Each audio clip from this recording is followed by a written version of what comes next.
So ADHD, we all have to remember, is a symptom-based diagnosis. There's no blood test you can take. There's no MRI, CAT scan. There's no way to know that you have ADHD. It's just based on symptoms. But there's a 70% overlap in the symptoms of ADHD and the symptoms that manifest as a result of sleep deprivation in children. So 70% crossover. Well, when we brought this to the attention of the pediatric neurologist a year and a half into our treatment with her and our working with her, we were seeing her every 6 months, and we've got new medications each time because none of the medications were really helping him to be any more attentive or were managing his symptoms at all. And I mentioned to her that I don't think we're going to do a fourth medication. I think what I would like to do is look at his sleep. And immediately she stepped back and she said, whoa, you never told me he had a problem with sleep. If you told me he had a problem with sleep, I would have told you that there's a lot of connection between the sleep and ADHD.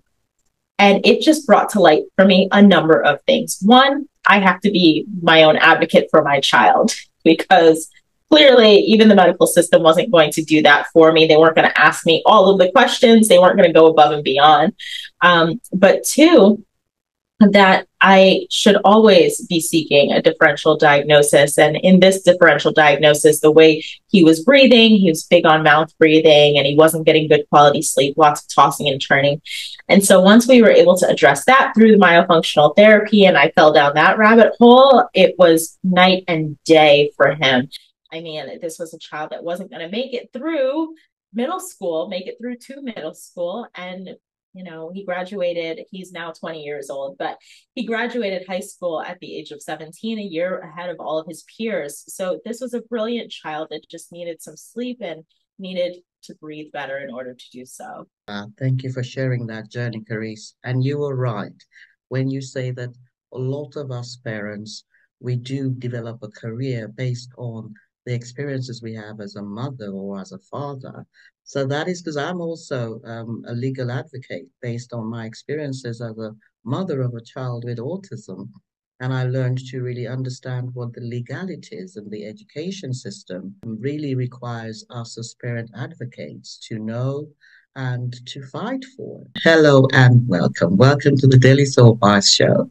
I am your host, Bolaabimbola, and this is the show where we interview guest authors, coaches, and entrepreneurs in the fields of spirituality, psychology, and leadership for their insights for the expansion of collective consciousness.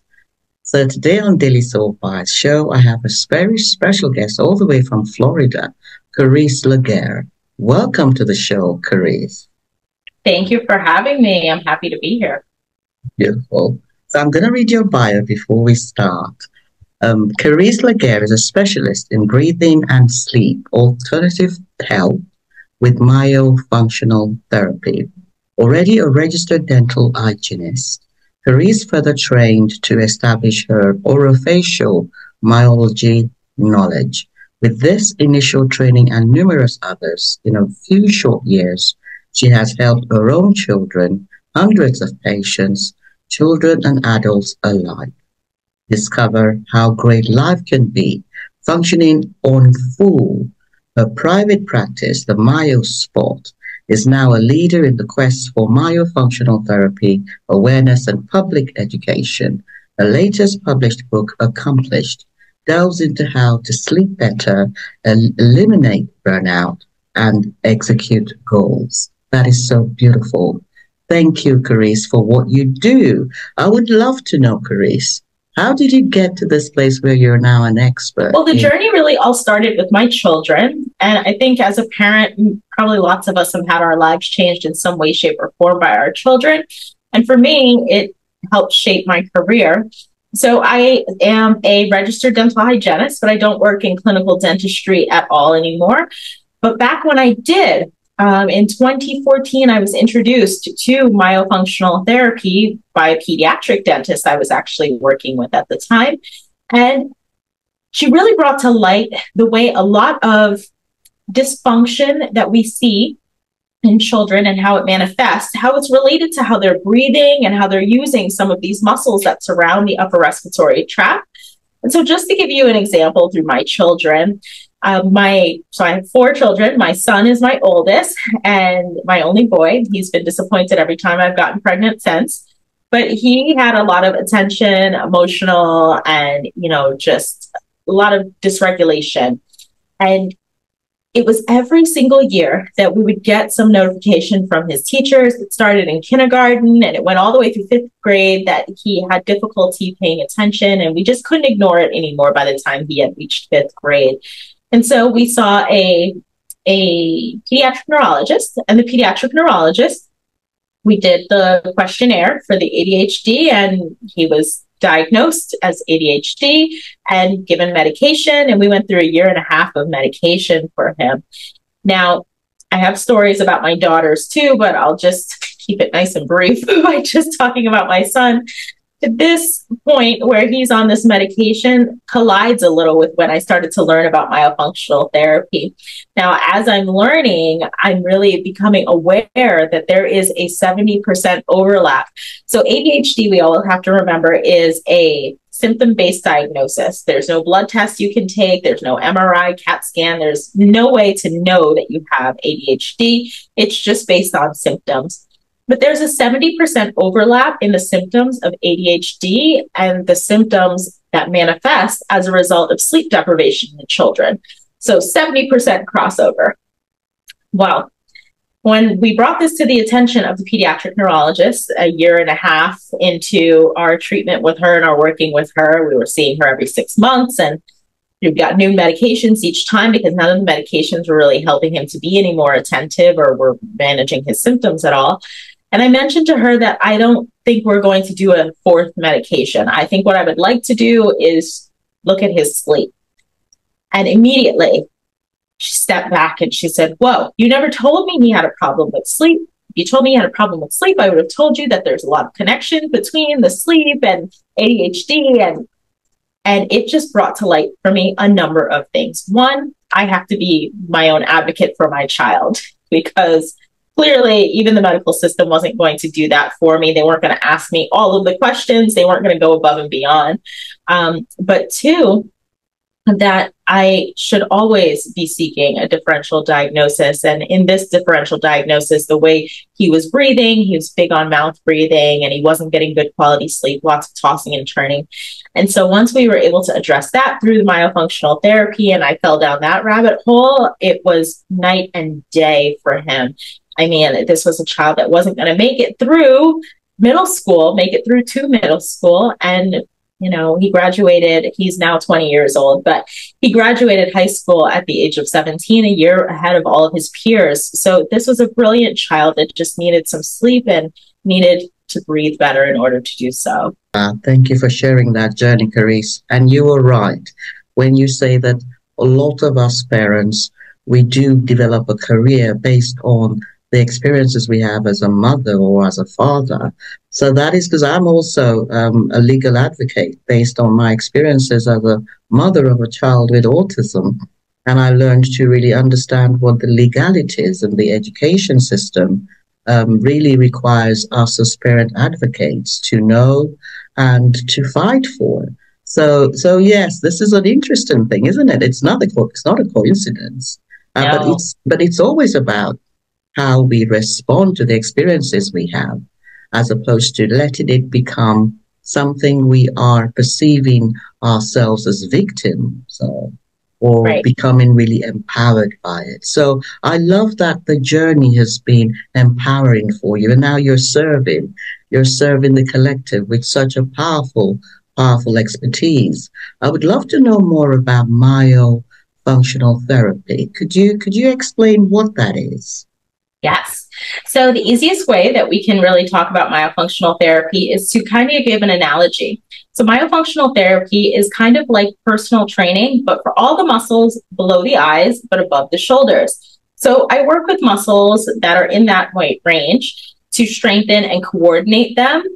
So if there's any sort of dysfunction, asymmetry, underdevelopment, overdevelopment, compensatory patterns, recruitment of muscles inappropriately during certain tasks and functions, I work to help to facilitate correcting all of that. So I'm working with the muscles in the face and the neck region. What kinds of patients do you tend to see? What kinds of conditions do they tend to have? Because it will be different from speech therapy, I would have thought. There's a small amount of parallel because we do some oral motor work. Actually, a lot of myofunctional therapy is oral motor work and skills and really building on those skills, whereas speech is going to have a little bit more with that oral motor where they deal with placement and sounds and production of sounds and so forth. But we deal with a lot of the dysfunction. So if there's a tongue thrust, any oral habits, maladaptive or parafunctional oral habits, if there's cheek biting, tongue sucking, tongue thrust, those types of things we deal with. Any sort of temporomandibular joint disorder, orofacial pain, reverse swallow we're dealing with, any sort of the soft palate being soft or weak and not really up to par, we're strengthening and dealing with the velopharyngeal area and corticomotor function. Oh, that's really clear. Thank you for that. We sometimes don't realize how much breathing forms a part of what we say and how we use our mouth and our throat. How do you use breathing in your work? Breathing is really paramount to overall function for all of us, but it really is a direct result of our oral function and especially our very early developmental oral function. So you'll find that breathing has a posture that you should be in. So when we're breathing, particularly through our nose, which is the ideal way to breathe, if you think about mouth breathing, it should be a last resort only. But when we're breathing through our nose, in order to adequately facilitate that breathing and respiration through our nose, what we need is our tongue up against the roof of our mouth, because the roof of our mouth is actually, it shares a bone and it shares a nice little floor with the nose. So the nose and the roof of the mouth are intimately connected. The tongue should be up against there. That helps to stimulate that nasal floor. It also stimulates our vagus nerve. It's going to help as our nose is really intaking the air. It's going to filter, it's going to warm it, and we're going to be able to produce nitric oxide better once it's coming through the nose. So I'm dealing with a lot of the oral rest posture and what's happening, how we're getting our tongue to connect and to stay where it should be. Because at rest, our tongue should be lightly suctioned up from just behind, so not touching the teeth, but just behind the upper front teeth, all the way back through to the soft palate. So kind of by where that uvula is, that's the dangly ball in the back of the throat for those who don't know what their uvula is, but it should be engaged fully. That's how you're going to be able to get that tongue up and out of the airway. You're going to be able to stimulate your nasal flora, and you can really have more adequate and functional nasal breathing. Because there's such a misconception of how important breathing is. And it's really, when it comes to our 7 basic human needs, air is the number 1, and then you have water, and then, food, and then sleep. Sleep is number 4, and it goes on, and, that sense of actualization, that creative, sense of self comes way down the list. And that's usually what we're putting as number 1 a lot of the times. So breathing is really, really key because, from what I understand, if you can't breathe for 3 minutes, you're probably going to pass away. You wouldn't survive. So what tips would you give to those who really want to support their children who may have special needs, or those who may not necessarily feel that they are having enough breath within them? Because there is a sense of peace that comes when we breathe properly, because we don't always breathe properly. And I know how you were explaining that floor between the nose and the mouth. How can we learn to breathe right into the tummy? Do you go down into the tummy, or you focus more on over the head, over the neck? Yeah, we deal with diaphragmatic breathing because that's really the only way to fill the lower third of the lungs. And so if we're not breathing deep into our diaphragm, you're only going to get 2/3 of your lungs filled. So we do deal with engaging that diaphragm. Pelvic floor engagement is also really important too in what I do. So while the muscles that we work on are up here, we have to recognize in all modalities and specialties that the body is so interconnected that we need to work deeper as well.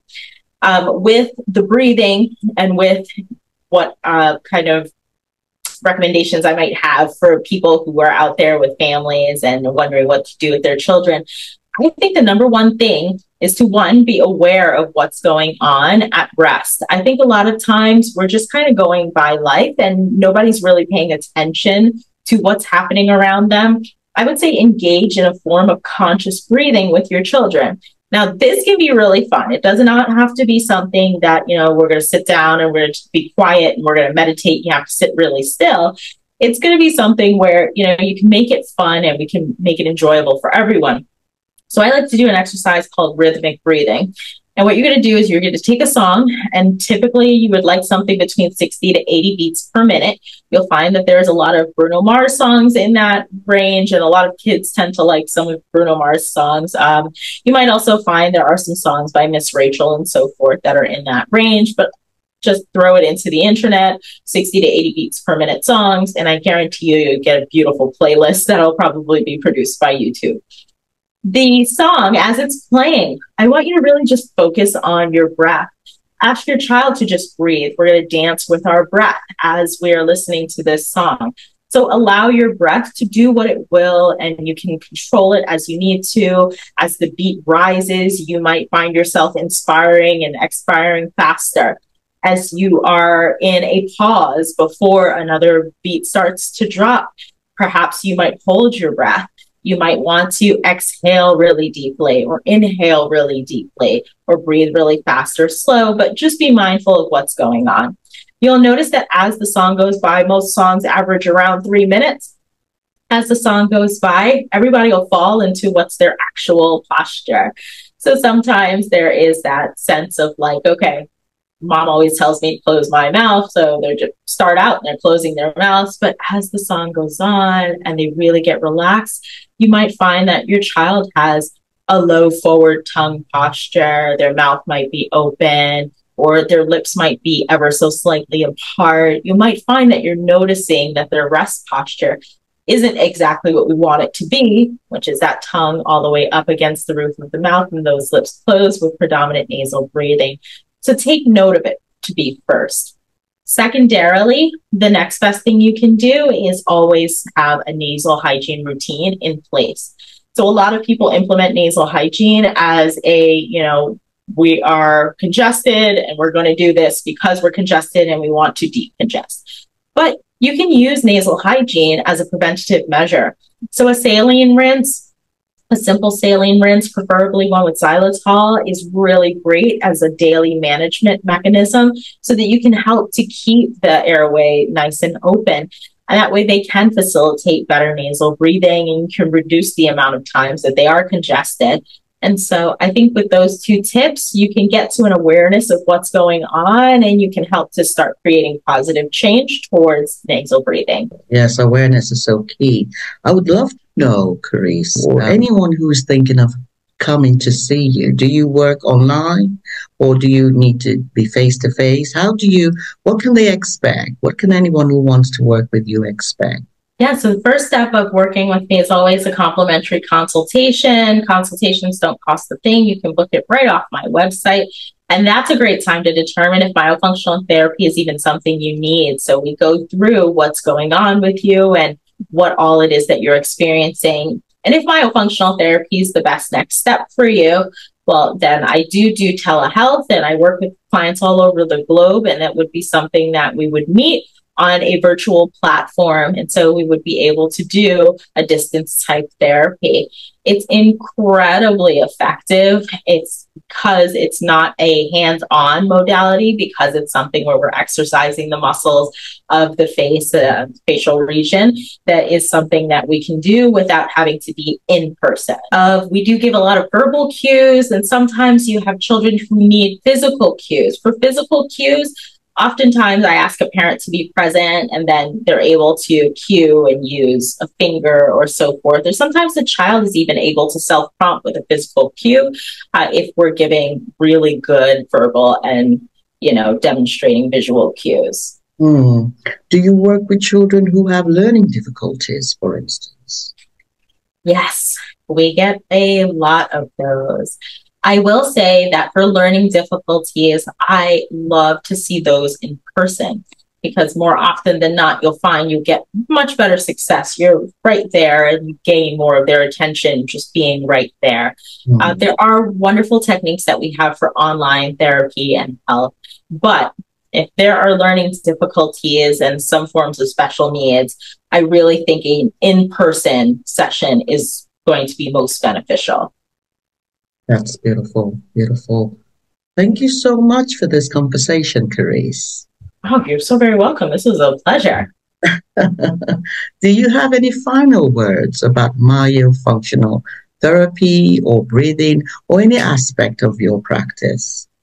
Yeah. Well, I think I always like to leave with the reminder that as parents sometimes, or even just as individuals for ourselves, sometimes we don't always feel that we're getting the right information.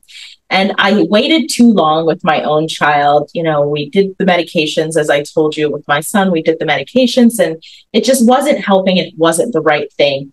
And I felt like I was with a specialist and this person knows best, but I should have followed my own intuition. So I like to end it off by just saying that please follow your instincts. If something doesn't feel right, continue to advocate for your child, continue to advocate in their best interest. There's always going to be a provider who will listen to you, who will put your priorities in ahead of their own ego and will search for what could be a differential diagnosis or what could be an alternative therapy. So continue to advocate for yourselves. You're not doing anything wrong. Your child will thank you later. Beautiful, and I totally agree. Because the experiences that we have in any aspect of our lives can either make us feel like we're victims or make us feel empowered. And really, I always say this universe is a universe of choice and alignment. So I love what you said about intuition. Really, that's what my book is about, Daily Soul Bytes. Daily Soul Bytes, I wrote this book in 2020. It was published by Bola Book Press, division of Hay House, and it contains 31 nuggets. And these nuggets are I'm expressing the lower physical ego perspectives, which are usually around in a victim, around fear. And then the higher perspectives of different things like love, intimacy, forgiveness. There are some people who actually think forgiveness is really a low perspective, because you're forgiving others that may never really be aware of the wrong that they have done. They may never really come to a place where they will do you right next time. So don't forgive them. And there are certain beliefs, and this is what I mean by perspectives, beliefs that we hold around different things. So when we have, for instance, a child that has difficulties, or we have difficulties, sometimes we have perspectives that do not allow us to feel empowered. And the higher perspectives also exist that allow us to really take action according to what really will give us our best outcomes. So that's really what Daily Soul Bytes is about. So I do want to share that exists and is available on Amazon and anywhere books are sold online. And I do want to encourage you to go to, actually, Karese, could you tell us where people can find you when they want to connect with you, your website? Yes, you can go to themyospot.com. So Themyospot.com in order to access more information or to schedule an appointment. So I do want to encourage you to connect with Karese Laguerre, because This is something about how some of these really subtle challenges that our children with special needs or adults have that really stop us from being able to communicate, express ourselves. There is really nothing like being able to express what we want to communicate. Yes, silence has its place when we want to, but wanting to communicate and not being able to because of some difficulty, some structural difficulty in our throat or in our mouth that speech therapy may not. A lot of the time speech therapy has its limits. And this is a very specialist area. And I do appreciate Karese coming to talk to us about it today. So I really want to encourage those who are really looking at different modalities to contact Karese and to also subscribe to Daily Soul Bites Show. We always have new episodes every Wednesday. So subscribe if you haven't subscribed, like and comment. We love to hear your views about what we do. And I look forward to seeing you on the next episode. I do want to thank Karese again for joining me today. And definitely want to encourage you to subscribe. And I'll see you on the next episode of the Daily Soul Bites Show. Bye-bye.